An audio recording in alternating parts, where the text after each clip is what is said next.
నమో నారాయణాయ. ఓం నమః శివాయ. శ్రీమాత్రే నమః.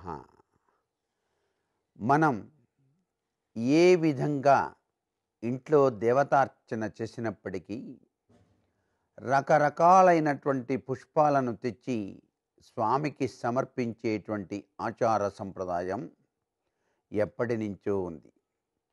పుష్పాలంకరణతో మన పూజలో పరమార్థ లక్షణాన్ని మనమే గ్రహిస్తూ మనసుకు ఆహ్లాదకరమైనటువంటి ప్రభావంతో మనం భక్తి భావన స్ఫూర్తితో ఆ పూజను చేస్తూ ఉంటాం. శ్రీకృష్ణ పరమాత్మ తన భగవద్గీతలో అంటాడు, పత్రం పుష్పం ఫలం తోయం యోమే భక్త్యా ప్రయచ్చతి అని చెప్పేసి. భక్తిపూర్వకంగా పరిశుద్ధవంతమైనటువంటి మనస్సుతో ఎవరైతే స్వామికి ఒక పత్రాన్ని కానీ ఒక పుష్పాన్ని కానీ లేక ఒక ఫలాన్ని కానీ కొద్దిపాటి జలాన్ని కానీ సమర్పిస్తారో అలాంటి వారు సమర్పించినటువంటి ఆ భక్తి నైవేద్యాన్ని తృప్తిగా ఆరగిస్తాను అన్నాడు.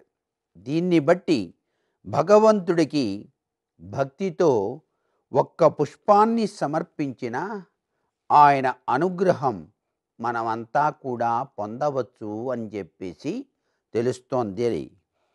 పువ్వులు ఎలా కొయ్యాలండి? అసలు అందరూ పూలు కోస్తూ ఉంటారు.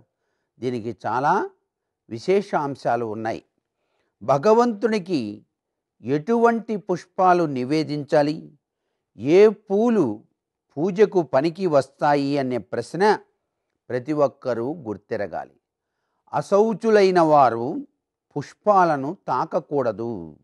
అలాంటి వ్యక్తులు తాకిన పూలు పూజకు మాత్రం పనికిరావు. అలాగే నేలపై పడిపోయిన పూలు, వాసన చూసిన పూలు, కడిగిన పుష్పాలను పూజకు ఉపయోగించకూడదు. అదేవిధంగా ఎడమ చేతితో కోసిన పుష్పాలు కూడా పత్రాలు కూడాను పూజా కార్యక్రమాలకు ఉపయోగించరాదు అనే విషయాన్ని గుర్తెరగాలి.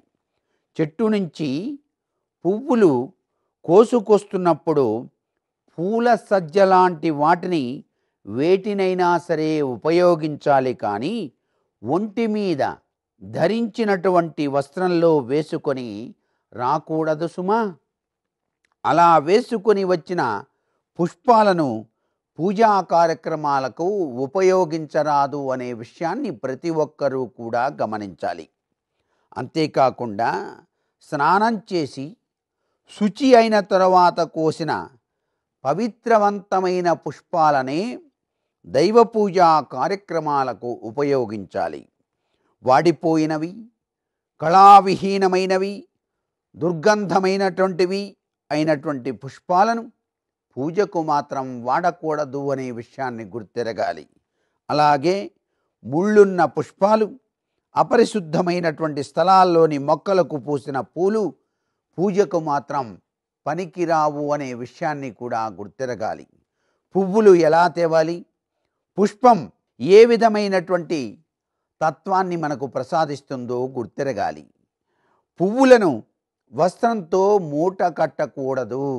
ఆకు దొన్నెలో ఉంచుకొని చేతితో పట్టుకొని మౌనంగా తీసుకురావాలి. మౌనంగానే పుష్పాలను తీసుకురావాలి.